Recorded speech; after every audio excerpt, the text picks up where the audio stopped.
بسم الله الرحمن الرحيم اللهم افتح علينا بحكمتك وانشر علينا برحمتك يا ذا الجلال والإكرام اللهم صل وسلم وبارك على سيدنا محمد وعلى آله في كل لمحة ونفس عدد ما وسعه علم الله يا عليم علمنا من علمك ما ترضى به عنا ولا تؤاخذنا بما تعلمه منا يا حليم خلقنا بخلق الحلم وحققنا بحقائق العلم سبحانك لا علم لنا إلا ما علمتنا إنك أنت العليم الحكيم رب اشرح لي صدري ويسر لي أمري واحلل عقدة من لساني يفقه قولي وصلى الله على سيدنا محمد وعلى آله وصحبه وسلم.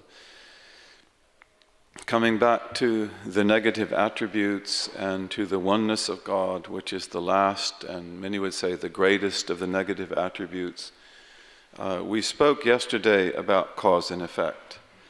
And this comes generally under the oneness of God's act. So ta'thir, which is actual causation, making things happen. This for us is the prerogative of God and God alone. There is no ta'thir in the creation, no real causation that pertains to anything but God. And as we said yesterday, our language, when we speak about that, is very accurate language because it is very descriptive. And so we have the sabab. The sabab we could call the cause, but the word actually means link. And then we have the musabbab, which is the effect that is linked to it. And then we have the musabbib, which is God who makes the link happen. Now, in this, as we said yesterday, when we look in the world around us and we see all sorts of causes and effects, fire burns dry things, rain causes floods, the water that we drink quenches our thirst, the food that we eat, if it's good and wholesome, nourishes us. The medicine we take, if it's good medicine, it gives us remedies and cures us. You want to learn, you study, right? So the study is a sabab, and the musabbab linked to it is to learn. Okay, our life is full of that. But all that we see empirically, all that we hear, all that we perceive with the senses is nothing but the link. That you see the fire, and you see the fire closely associated with the wood, and the wood burns. So, and you do not see causation, because causation is a metaphysical property. And in order to say how that causation occurs, you've got to go beyond the five senses. And we do that. We go to revelation, and we go to pure reason, the structure of reality. The realm of possible being is the realm of infinite possibilities, and cause and effect in that realm must be in the domain of necessary being. That's pure reason. Okay, and then we have experience too, which is the experience of exceptions to this, like the miracles of the prophets and like the karamat of the awliya. And actually many people, maybe many of you, things happen in your lives that are very strange, very rare. I know my wife is a very reasonable woman, very wise woman, and I've never known her to lie. And she is very grounded. And when she was a little girl, about 8 years old, she actually saw a mouse talking to another mouse. And she said she saw it right there in front of her. And then they said, "Let's go," and they ran away. And she said, "Wallahi, I saw that." And that's not customary experience. But she said, Wallahi, I saw that. So, I mean, sometimes things happen like that. That's why when we talk about experience, we talk about customary experience. And again, when we talk about science, and we are scientists, and inshallah, we are the great scientists, and we have in this room people that I hope will be great, great scientists, like this man and that man and others. But one of the things that we must do is hold science to the rules. And that is that empirical science must describe, because that's all it can do. It can measure, it can weigh, it can run experiments, but it can only describe. And again, when we talked about the expansion theory of the universe, based on the Doppler effect and Hubble's law, that brings you to creation from nothing. Creatio ex nihilo. Nihilo. And some scientists like Hoyle, when he was faced by that, he said there will be no metaphysical intrusions in physics. We're going to explain this only by physical means, and that is tyranny and that is ignorance. There must be metaphysical intrusion. This is the right of pure reason. When we study reality, we have to describe it very carefully. And we have to make sure that we never go beyond the description. And if we do, that we know why and how we are doing that. And we have every right, and in fact, we have every need and necessity in the study of science to bring in revelation and to bring in pure reason, to make sense of it. That's the way our science works, and that creates real science. And many of the great mistakes in science are because of the fact that scientists intrude into metaphysics, and that they cannot do. Evolutionary theory is filled with that. It has very little scientific value. The description of the biological world and the genetic world is very important. We have to be involved in that, as our brother Muhammad Ghailan is. May Allah bless him and protect him.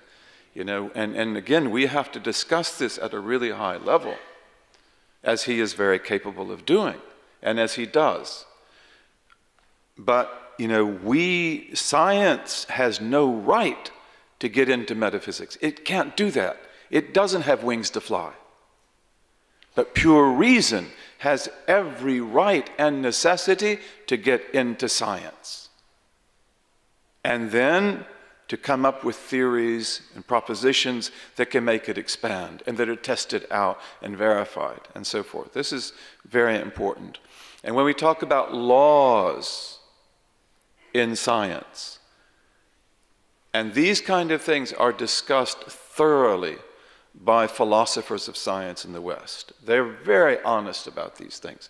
But many people today who study science, they don't study the philosophy of science. They don't study philosophy. They don't study metaphysics. They don't study the history of science. But laws in science are not laws by necessity. Nature doesn't impose laws. Nature doesn't have laws. All the laws of science are psychological generalizations about what we see. They are presumptions. They are provisional. We make laws. And in fact, the word law is not a very polite word. I mean, maybe we can use another word. Maybe we can find a better word. But natural laws are provisional. And they are not deductive. They are not deductively valid because they are never derived from first principles. They are simply generalizations about experience. So these are really important things. They're methodological points. And we believe that cause and effect is totally in the hands of God. And therefore, when we are faced with the miracles of the prophets and the messengers in history, And when we see our history filled with the karamat of the awliya that are undeniable and that you have to believe in, and you see in your own life, I've seen it in my life many times, and we see also often strange things that happen in life, like my wife hearing the mice speak, and she will swear to that till the day that she dies. That these are exceptions to customary experience, and they tell us the nature of customary experience. So when things happen regularly, like fire burns, this is the sunnah of Allah. This is a valid description of it. And God can suspend that or abrogate that as He pleases. Another assumption of modern science, which Hume was very clear about also, is that modern science assumes the uniformity of nature. And do you assume that? There's no basis for that. There's no base. And that also means that when you see evidence like the Doppler effect, for example, and the expansion of the universe, it may not be that way. Because that's all assuming the uniformity of nature. But reality is very complex. This is the point. We talk about necessary existence, which inshallah, you have the ability to take into your heart and to understand and to contemplate. And it is profound and possible existence, which is also wondrous, infinite possibilities. Possible existence is the domain of infinite multiplicity. Necessary being is the domain of absolute unicity and not numerical series. It's not numbers, it's not enumerated. God is not one in a numerical series of 1, 2, 3, 4. God is one in that He is utterly without multiplicity, utterly without parts, utterly without elements, utterly real. And everything else is almost like an illusion. Okay? So understanding the nature of possible being, this is one of the first paradigms, one of the first cognitive frames. But in reality, existence is the secret of secrets. You will never know the secret of existence in this world or the next world, not even your own existence. And existence has many different levels. And we don't talk about that in creed, because in creed we could just suffice with necessary being and possible being and impossible. But the reality is, you have, like Sheikh Hamza said, Jabarut, the realm of lights, and you have Malakut, the realm of the angels and of the archetypes and of spiritual realities. And you have the lowest level of reality, which is mulk. Okay, and these are incredible, and there's more than that. And I think this is also very important when we come to things like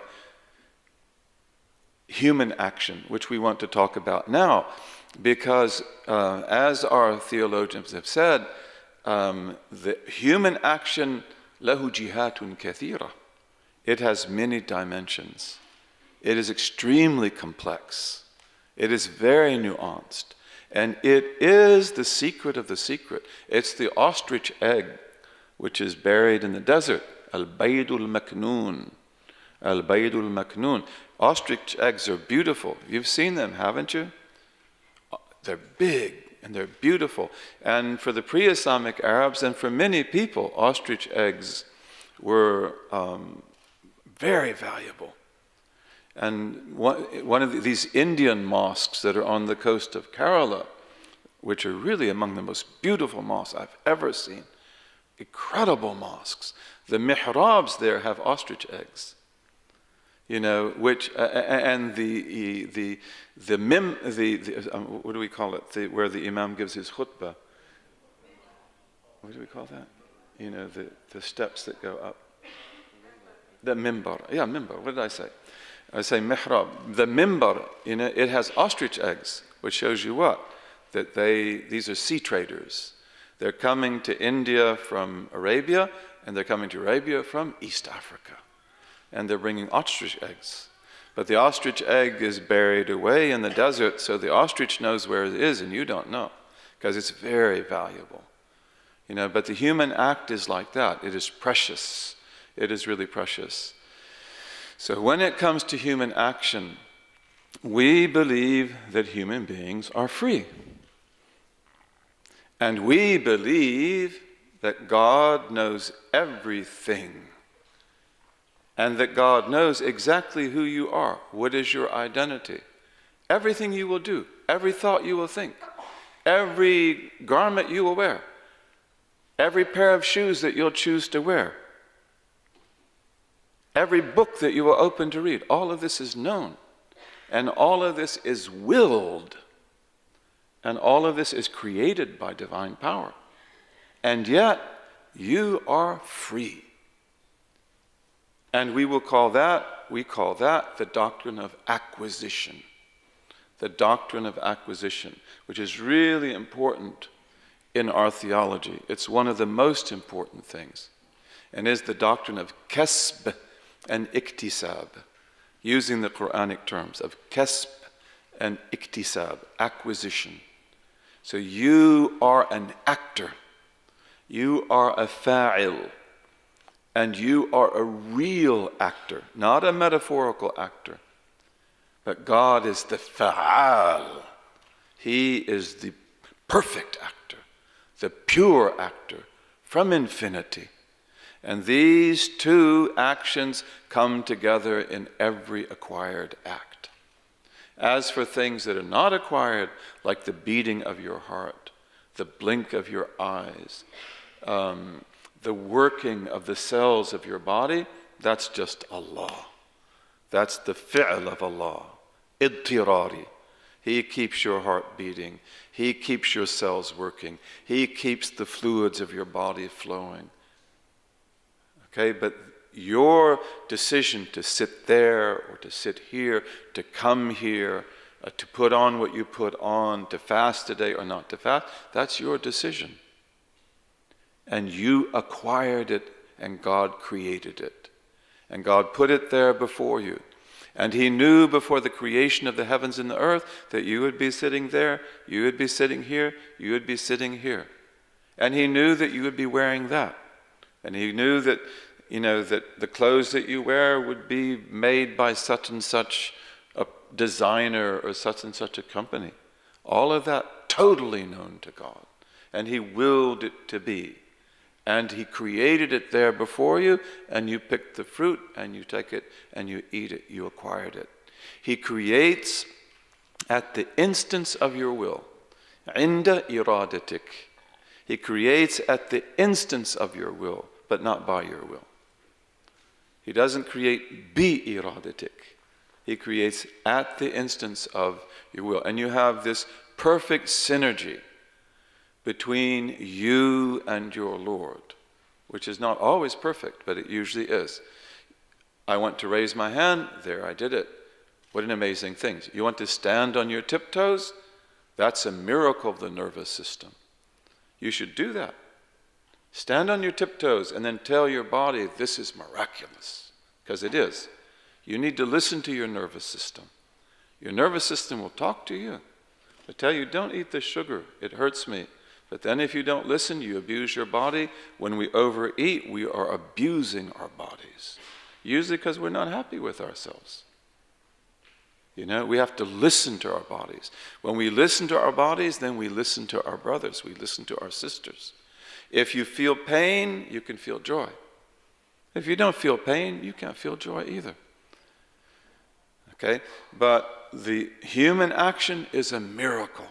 It is a miracle. And this is why you have the amana. You have the trust. You are the son or the daughter of the caliphate, of the khilafah, of the khalifa of Adam alayhi salam. So action is a big thing, a big thing. All Muslim theologians insist that you are a real actor. And that you are responsible for what you do, and that you acquired it. and that God created it, and God willed it to be, and that there is no contradiction here.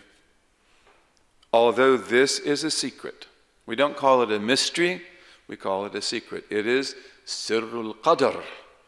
It is the secret of destiny. It is the secret of the heavens and the earth. It is the secret of Adam. And it's a powerful, it's like the ostrich egg, al-baydul maknoon, very, very valuable, very precious.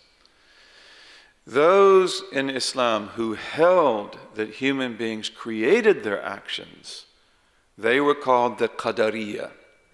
The Qadariyya, which we can write in English as Q-A-D-A-R-I-Y-Y-A,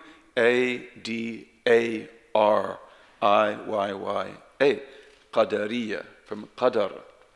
And they were called that because they talked a lot about Qadar. They talked a lot about destiny, and they essentially rejected it. And they held in the early period that we create our actions. And that was the term they used. And they were regarded to be disbelievers because of that. Because you don't create your action, God creates your action. And the Qadariyya also had a political stance. So they tended to be people who were very opposed to the political oppression and social injustice of certain rulers in their mind. In some cases it was real, in some cases it wasn't real. But they wanted to hold those people absolutely responsible. And therefore the Qadariyya and their definition of Iman, they said that Iman is to do what is obligatory and to not do what is prohibited. If you don't do what's obligatory, and you do what's prohibited, you're not a mu'min, you're not a believer, you go to hell. That's a really rigid takfir. And they were people who made war against many Muslims, and they felt themselves to be righteous. We are the best. And then they took this position also. And then as history goes by, another group of Qadaris comes about who tone down the doctrine. And they still want to say the same things. And they still have the same definition of Iman. But they're called the Mu'tazilis. The Mu'tazilis. They're an offspring of the Qadaris. But they won't say that you create your act. They don't at least usually say that. But nevertheless, they say other things. And the Sunnis regard the Mu'tazilis to be innovators. And they may not regard them to be disbelievers, but they regard them to be fasiq, have deviated, to be corrupt in their belief. The other position, the other extreme, is the extreme of complete determinism, meaning that I don't act. It looks that way, but I am like a leaf in the wind. Wherever the wind goes, I blow. I'm blown. Okay? And if I drink wine, God made me do it. And if I pray, God made me do it.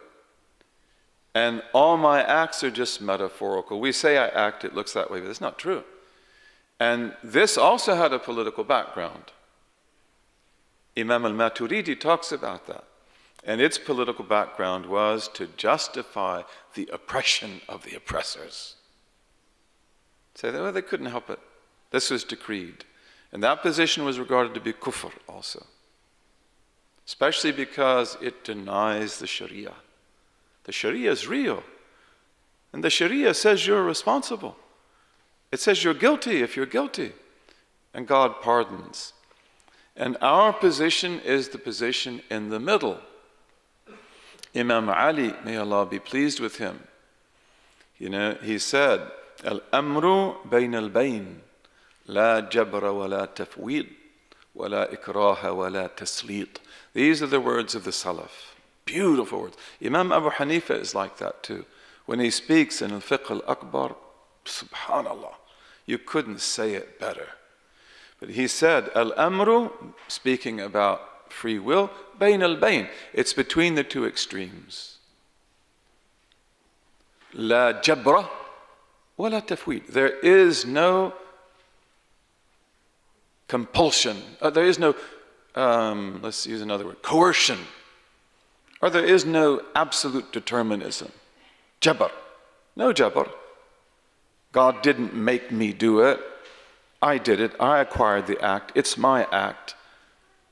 Not metaphorically. It's really my act. I chose to pick up the water and I chose not to drink it because I'm fasting.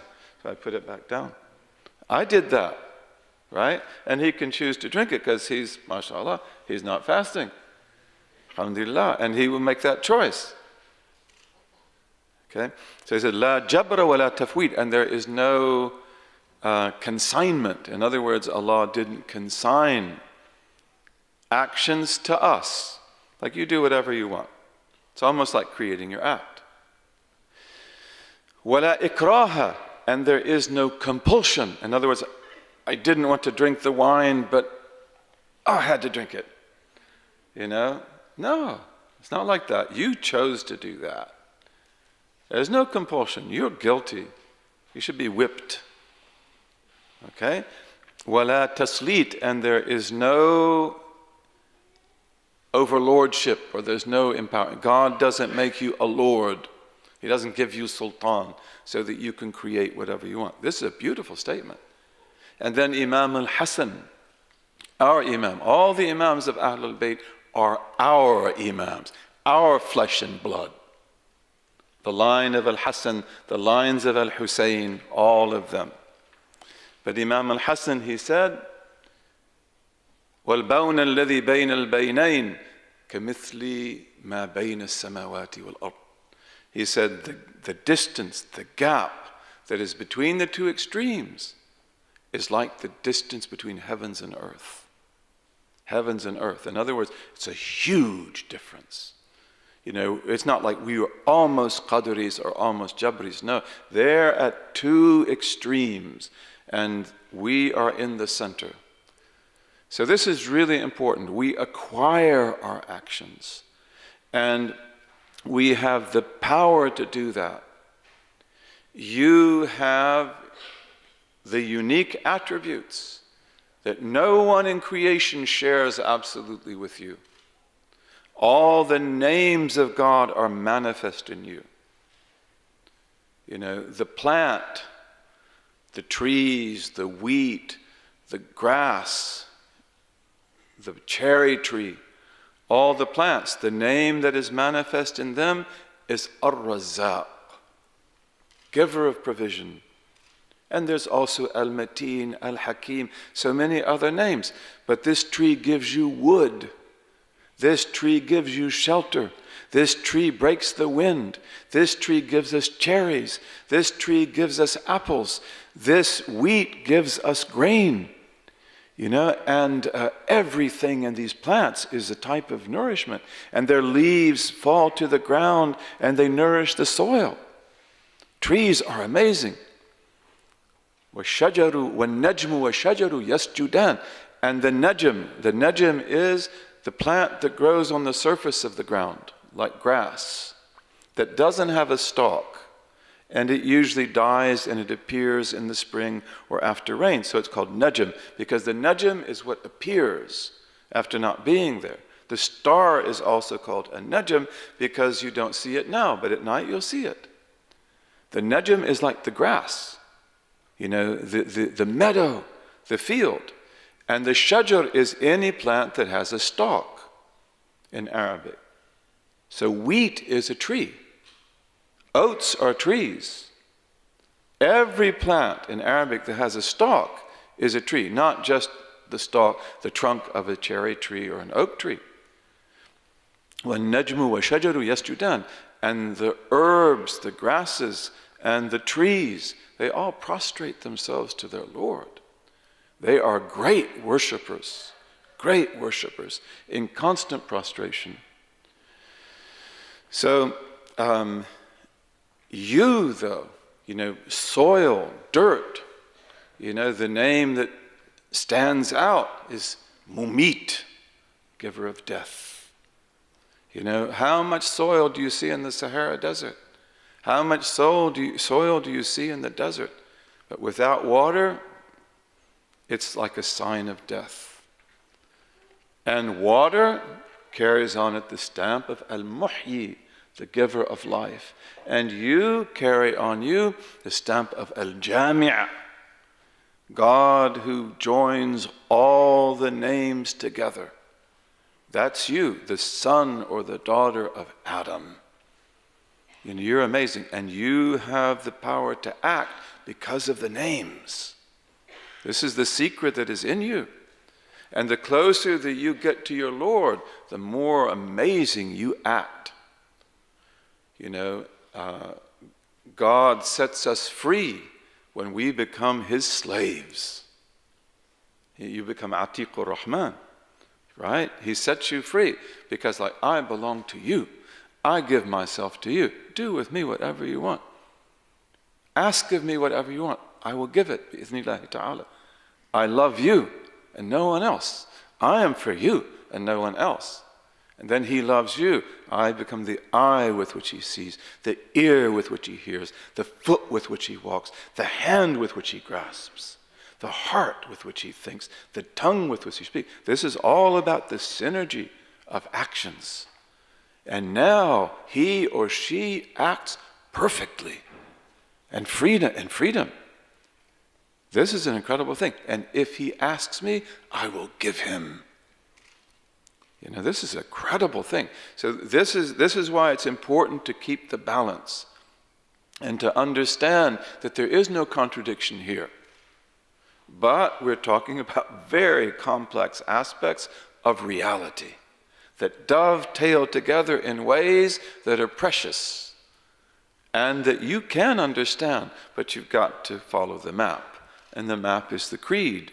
You must believe that God has decreed in qada all that will be, and He has destined with qadar everything that exists.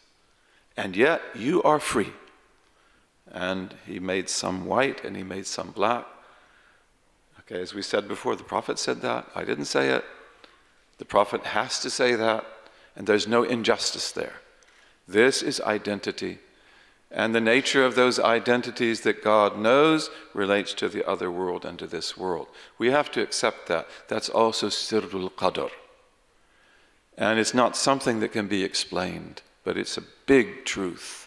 No injustice, wallahi, no injustice there, even though that's not easy to compute. But this is the nature of action, and this is also great wisdom for many reasons. One reason is because how many pharaohs are there in history? How many?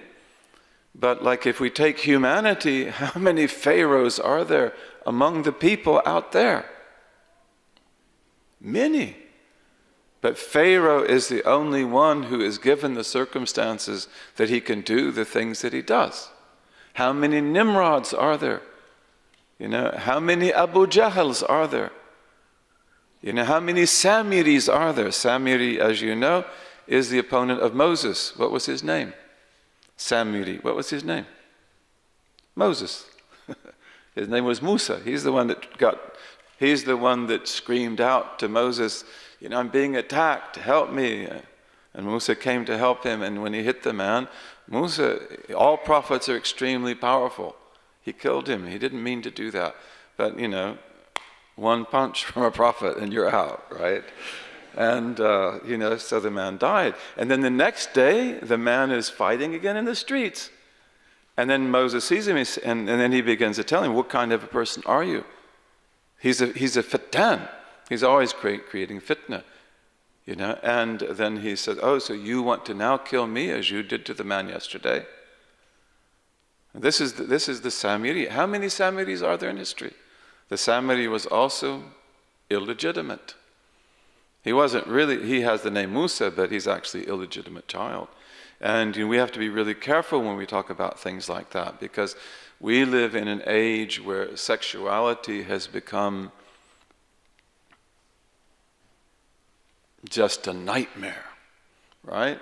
People do whatever they want to do, however they want to do it, with whomever they want to do it. There is abuse upon abuse upon abuse, and marriages don't work anymore. No one knows how to be married. No one knows how to relate to the opposite sex. Many people don't. Some do. Many people don't. It's horrible. And children are abused. And children are abused often in their own families. Things that really were unthinkable. And that happens, and this affects us in every way. It affects us, and it makes it very difficult for us to understand the prophetic model, by the way. This is the age that we live in. This is the age that we live in. It's a nightmare. Okay, but in any case, when God creates the actions, it means also that evil that is there. But as I was saying, we have to be careful when we talk about illegitimacy, because we have many illegitimate people now. And that's not their sin, it's not their fault. Al-Islamu yajubbu ma qablahu. Islam erases everything after it. Like in the United States and Great Britain, cities like Detroit, what is the rate of illegitimate children? And especially children that just have a mother, they don't even know who their father is. It's a huge percentage. What will be the effect of that? In order for you to be a good human being, usually, the best thing in your life is your mother and father love each other. And sometimes that doesn't happen, and you can compensate for that, but the ideal situation is the mother and father love each other. And there's nothing on the face of the earth more precious than that. My mother and father are two streams that come together in the river of my heart. My father loved my mother loved my father. And that made me who I am. I had a best friend who had no mother and father. They were alcoholics, divorced. His grandmother made me, her name was Zina. Her name was Zina. She was a Southern woman, Zina Glover.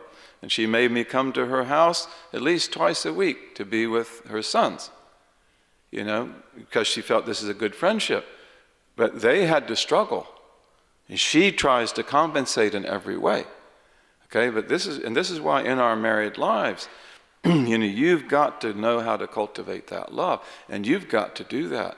And when you don't love your husband, or your husband doesn't love you, that abuses the child. And you can hide it, you can argue behind doors, but that is abuse to your children. Never forget that. You've got to keep this love going. And then we have the women of our families. I knew my great-grandmother, Maud Stevens, incredible woman. She lived to be over 102 years old. And she was like a mother to me. I knew my grandmothers. I knew my aunts. And they were all great women. My mother, our fathers, our grandfather. This is what I had the honor to have, and many of you have that honor. This makes us really whole. Today, where do you find that? Where do you find that? So we have to put that back together. We have to create real families, okay?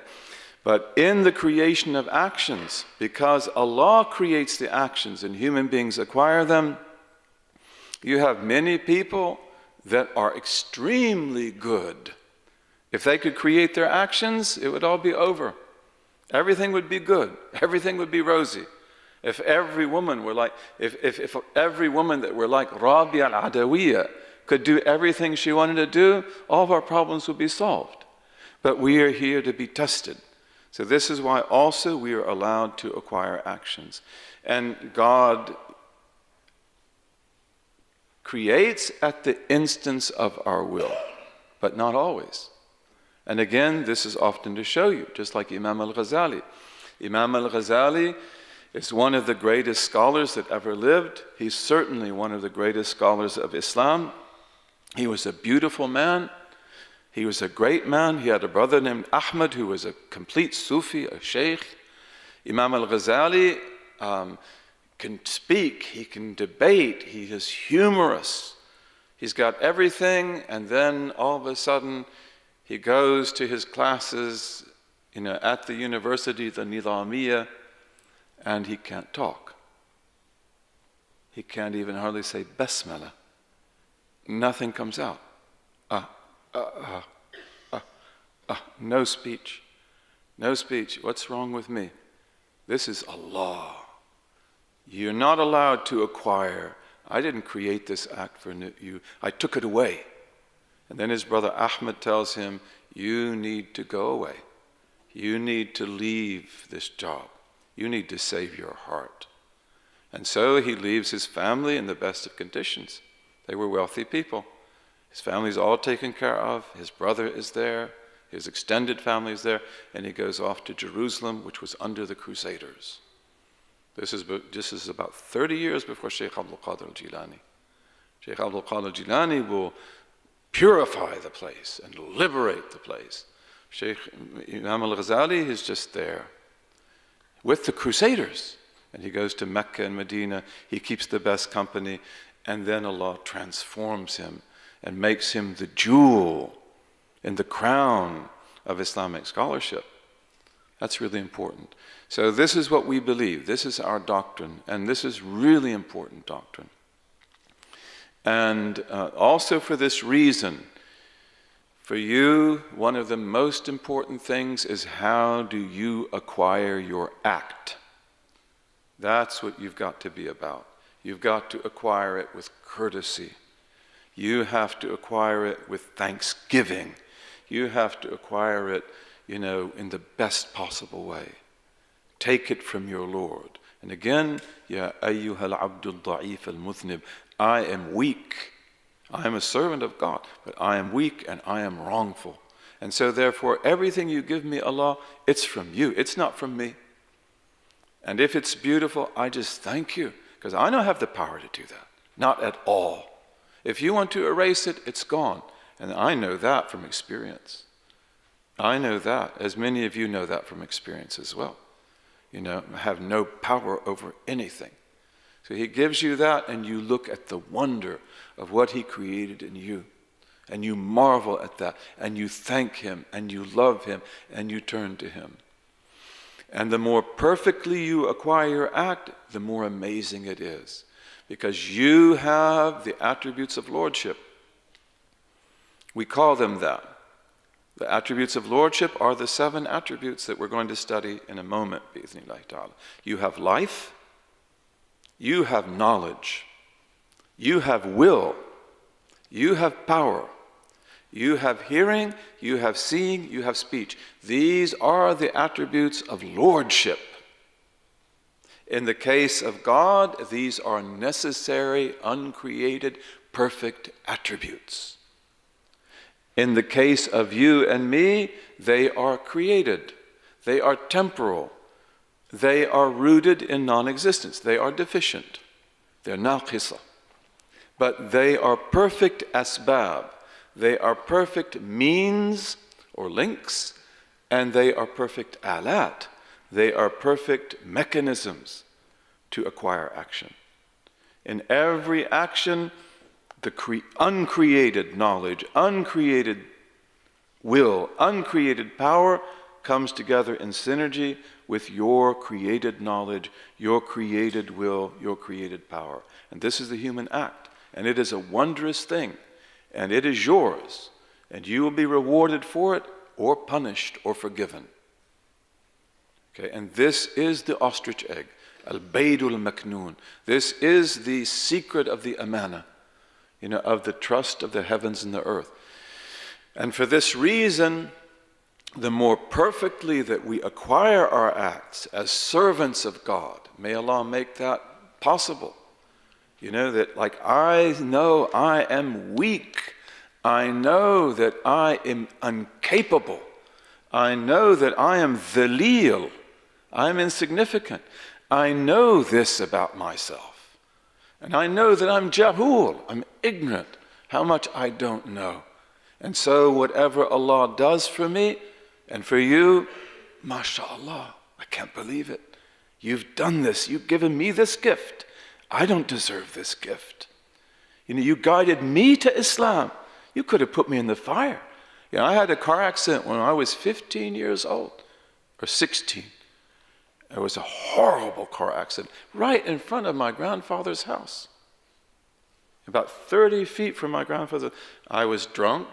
I was out with my friends. I don't even know if I was driving. We were on the interstate. My grandfather's house was back from the interstate. I had a trick that I would do with my car to go up and shoot over, go down the other ramp, but you have to be sober to do that. And I was racing up the ramp. And then all I remember is my lights go out in the darkness, in the middle of the night, and then they fall down in the grass, and boom! I was thrown 40 feet from the car through the window. And there were 3 of us. One was a shaitan. He was behind the whole thing. He wasn't even touched. And the other one was my good friend. He was almost killed. My grandfather, the shaitan, went to the house, knocked on my grandfather's door. My grandfather came out, and he said, "This is Larry. This is him." And he said, he didn't know which one, because I looked like my friend. He thought I was dead. He just left me. And my friend, he worked on him, because he's still alive. And then we go to the hospital. He finds out that I'm not dead, and he got the wrong one. That hurt him a lot. And the surgeon comes out of the room, and my grandfather's there. He knows the surgeon, and he said, "That's my grandson. Go back in there." And he goes back in and works for another 2 hours. That's interesting, And he works and works, and then, alhamdulillah, But if I had died at that time, where would I be? I didn't believe in anything at that time, and I wasn't a good person at that time. And in fact, when I came to consciousness in the hospital, I was all filled with dope because I was hurting really bad, and I was covered with bandages, and all I saw was white. I said, "Am I in paradise?" I thought, really, is this the garden? Is this paradise? Because I feel really good, and all I see is white, And alhamdulillah, then Allah, after that, He guided me. What if I had died then? He saved me. He brought me back to life. He let me come to this wonderful deen. MashaAllah, tabarakallah. So when we acquire our acts properly, that I don't have anything to do with this act. I give it back to you, my Lord, with the right intention. Then the reality of the act kicks in. That this act that you do, whatever it is, this is from the infinite knowledge of God. This is from the perfect will of God, who chose it on the basis of wisdom between infinite other possibilities. And this is by the power of God and the wisdom of God. So now your act takes on a dimension which is almost divine, like the act of the saint. Whereas if I acquire my act from my will, my power, my knowledge, it's like I pollute it. It's not really worth very much. May Allah give us the power to act from the heart, bi-idhnillahi ta'ala. Okay, so now what we want to do is to begin the positive attributes. And he says here in verse 8, bi-idhnillahi ta'ala, okay. He says, okay, وَقُدْرَةٌ إِرَادَةٌ ثُمَّ الْحَيَاةِ وَالْعِلْمُ وَالدَّلِيلُ خَلْقُ الْكَائِنَاتِ. He says 7, power, 8, will, furthermore 9, life, and 10, knowledge. Proof of these attributes is the creation of existent things. So here he will take the positive attributes, which we also call the substantives, the ma'ani. They're called the ma'ani because they posit substantive things about God, that are not His essence, but are not different from His essence. They're not independent of His essence, but they are substantive attributes that God has. We call them ma'ani. And we call them sifatun wujudiyya. We call them also existential attributes. And we call them positive attributes. And they are attributes of Jamal and of Kamal. They are attributes of beauty and perfection, just as the negative attributes are attributes of majesty, Jalal, pre-existence, everlastingness, dissimilarity. Worship your Lord as he deserves to be. Self-sufficiency, oneness, power. That's the negative attributes. And then you have the beautiful attributes of life, knowledge, will, power, hearing, seeing, and speech. And as we said before, but it's important to repeat, God has infinite attributes. But these are al-ummahat. These are foundational attributes that are essential for you to know in order to know your Lord. And he will teach you after that whatever he wills. He will give you after that whatever he wills. So the positive attributes are really important. And this first group of positive attributes, in the view of Al-Kattani, may Allah have mercy on him, and many of our scholars, especially Abu Hanifa, may Allah be pleased with him, are attributes that any human being should know on the basis of pure reason. That if you are sound, and most of us today are not sound, because the toolbox has been played with. We have been given cognitive frames that do not compute. We don't know how to think about necessary existence or possible existence. So we look, I've been to these incredible places, like, my sister Thamina took me to the Grand Canyon. I've been there many times before. Beautiful place. And just listen to what the tourists say. It's like, you don't see anything, do you? Like, miskeen, it's like, they don't know what to say. I've been to the Niagara Falls, which is one of the most incredible places in the world, especially if you saw it years ago, before they diverted a lot of the water. It used to be a huge fall, twice as big as it is now. And you see the tourists, they don't know, a lot of water, a lot of water. It's like, you don't have anything more poetic than that. It's like, yeah, there's a lot of water out there. It's like, these are signs of God. The Native Americans held these places to be virtually sacred space. And we don't know what to say, really. And we feel that. I felt that too. I was as blind as anybody. So we are often debilitated. That's why when we hear the position of Imam Abu Hanifa that human beings ought to be able to believe in God just by using their reason and fitrah, it's like, but who can do that today? And maybe Allah will excuse us. Maybe he will, because we live in a time when Satan has buttressed up everything and boarded the windows and locked the doors shut. We can't see anymore. We can't hear anymore. Okay, but these four attributes are believed to be manifest in creation, if you have eyes to see and ears to hear. And for most human beings, they are. Especially sound, natural human beings. The other three attributes, hearing, seeing, and speech, he will say, as you will see, that these are based on revelation. In other words, revelation is our key guide here. And some people say reason is also adequate, but many scholars say, no, here we will rely on revelation. So the 7 positive attributes come in 3 pairs. And they have one by itself. The one by itself is life.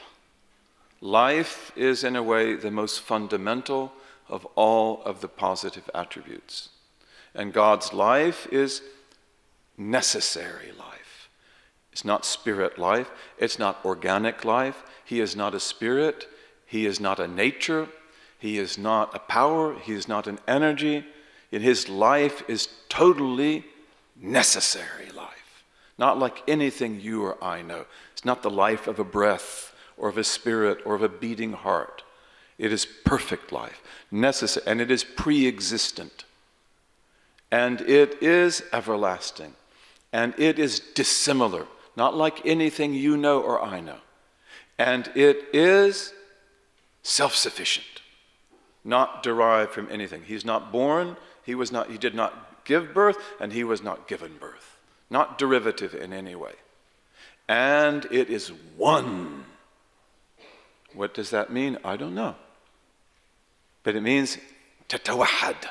It is utterly one. No parts, no elements, no body, no heart, no breath. Utterly one. That's what I believe. That's what you believe. That is our doctrine. And we hold to that. Okay? Then you have two pairs. And these two pairs are knowledge and speech. Knowledge and speech, because they relate to the same thing. And then we have will and power, because they relate to the same thing. And I'll explain that. And then we have hearing and seeing, because they relate to the same things. So we have three pairs, and we have one sole attribute by itself. And inshallah, this afternoon, bi'idhnillahi ta'ala, we will begin to speak more about life, and perhaps then we can begin to speak about knowledge. And then we'll talk about will, and we'll talk about power in that order. That is a logical order, just as in you have life, you have knowledge, you have will, and you have power. And they work almost in that order. With God, we can say that in a way that's very polite, but he's a necessary being, so it doesn't quite work like that. But for you, it does. You are alive, and you've got to be alive. And you're only alive to the extent that you believe, and your ruh, your spirit, is active in you, which it is, inshallah, in everyone in this room. And then you have knowledge, and you're getting knowledge. You're being given knowledge. Everyone here is giving knowledge, and we give knowledge to ourselves just by sitting with each other. You give me tabassur. You give me insight into myself just because of who you are. You have a gift too. It's not a one-way road. And then you have will, and you have power. And when you get these right, you will be powerful. Nufudh al-azma, executing the determination, power. You are alive, you have knowledge, you know this is the truth, you have will, and you have willpower. You do it. This is the believer. We can really act. We can really do things, bi'idhnillahi ta'ala. We ask Allah to give us success in that. Let's look at some questions. Bismillahirrahmanirrahim. Could you repeat the quote by Imam al-Hasan about the extremes about human action? So let's do that. We'll take Imam Ali. The question of free will comes up in the days of Imam Ali. And Imam Ali, al-Asad al-Ghalib, Imam al-Mashariqi wal-Magharib. He is the lion who overpowers, the Imam of the East and the West. In his days, he had the greatest test. And he was the one worthy of that test. But free will is a test for Imam Ali. So he says, they ask him about it. He tells them, be quiet. They ask and ask because it's a political issue. Al-amru bayn al-bayn. And this is another thing to remember too. All of the differences between the Sahaba are by the will of God and the wisdom of God. Don't ever say a word against them. You will be destroyed. They are the awliya of Allah. Don't ever say a word against the Sahaba. But the differences that happened between them, this was the biggest test of all. And it was the loss of the Prophet ﷺ. And you cannot imagine what that was like. Unless maybe you have a sheikh. Because a sheikh can take people who belong together. They love each other, but they can't work together because we're different. And he can put a bond between them. So they love each other like anything. I've seen it. I've seen it. It's a miracle. I remember one of my sheikhs, he told me, I put a bond between you and you, this man and that man. He told me that 4 years before it happened. And I keep these notebooks because my first sheikh told me, keep notebooks. It's a good thing to do. You should always have, this is the scholar's sword. And this is, very important. Always have paper, always have a pen. Not a pencil, a pen, so it won't erase. And he told me, he said, I put a bond between you and this man and that man. And I'm telling myself in my notebooks, like, don't see it. I mean, in politeness, because I know that it's there. He told me, I don't doubt my sheikh. And then all of a sudden, one year, there it was. We became like the closest people on the face of the earth. And I liked all of them. And I loved them. But we're very different. And he always said, you need to work with this man. And it's like, he's great, I love him, but we're very different. And then it's like, there you are. It's like, now you're with him. This is what sheikhs can do. So you take people like the clans of Quraysh. They are good people. They're the best people. They're the same family. They're beautiful people, but they're very different. They're very different. They have different characters. And the Prophet can bring them all together. And he can bring them together with all the people on the face of the earth. Ethiopians, Romans, Suhaib al-Rumi. He can bring them together with the Ansar. Everything. This is what he can do. But when he dies, we didn't recognize ourselves anymore. Because then, for a moment, it's like you wake up out of the beautiful dream into a nightmare. Where's my Prophet? Where's my Prophet? He's not there anymore. He was everything. You can't imagine what that's like. Wallahi, you cannot imagine. And all of the troubles that happened during the caliphate of Uthman, may Allah be pleased with him. Allah be pleased with great. Uthman was great, beyond words. But all the differences that happened, Uthman has got to rule a state. And the Arabs never had a state. And he has to do his ijtihad. And he's got to be able to depend on his relatives because he can't depend on the others. They don't understand what a state is. This is his ijtihad. He had to do that, wallahi. And he did it in all sincerity.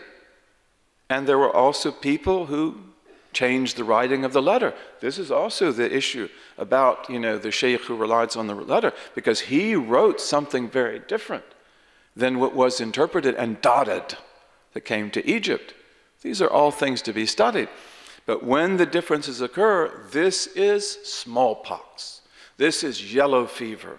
This is every disease imaginable to religious communities as inoculation, so that this ummah never gets sick from that again, ever.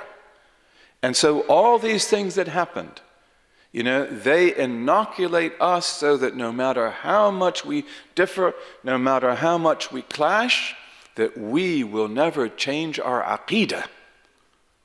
And we will never change the foundations of faith. That's a miracle. And that's one of the wisdoms. Allah has wisdom in that. We accept that and we love the Sahaba. But Imam Ali, when this fitna has happened, and there are people who insist on the creation of actions because they want to damn their enemies and declare them disbelievers, and you have people on the other side as well. Then he says, Al-amru bayn al-bayn. That the reality of this issue is between two extremes. Al-amru bayn al-bayn. La jabra wa la tafweed. There is no coercion.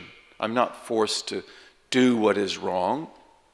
Wa la tafweed, and God doesn't consign my acts to me to do whatever I want without His knowledge, without His will, without His power. Wala ikrah, and there is no compulsion. Wala tasleet, or overlordship, empowerment. God doesn't empower me to be a little God, to do whatever I want to do and will to do. No. And then Imam al-Hasan says years later, وَالْبَوْنَ الَّذِي بَيْنَ الْبَيْنَيْنِ كَمِثْلِ مَا بَيْنَ السَّمَاوَاتِ وَالْأَرْضِ.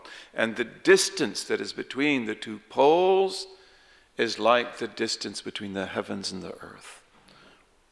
You've got it right there. Who needs more commentary? Beautiful. These are really amazing human beings. And we've got to be able to tell our story. We've got to be able to get this deen out. This deen, we've got to have it in the best. Look at this. Look at this beautiful book. This is the way we have to do things. The best books, the best films, the best documentaries, the best websites, everything. You've got to tell the people. You're the watchman in the middle of the night. You've got to wake them up. You've got to tell them, bi'idhnillahi ta'ala, let them live. You are offering people the gift of life in Australia, New Zealand, South America. South America is incredible. Incredible. The Caribbean, Barbados, Trinidad, Jamaica, the United States, Canada, England, and we've got to have institutions. We've got to have institutions like the ones that we're building, bi'ithnillahi ta'ala. Okay, and then these are the questions right here. We're out of time. This is one of my problems. I have to exist better in space and time, right? We fly away to our Lord and forget about time and space, inshallah.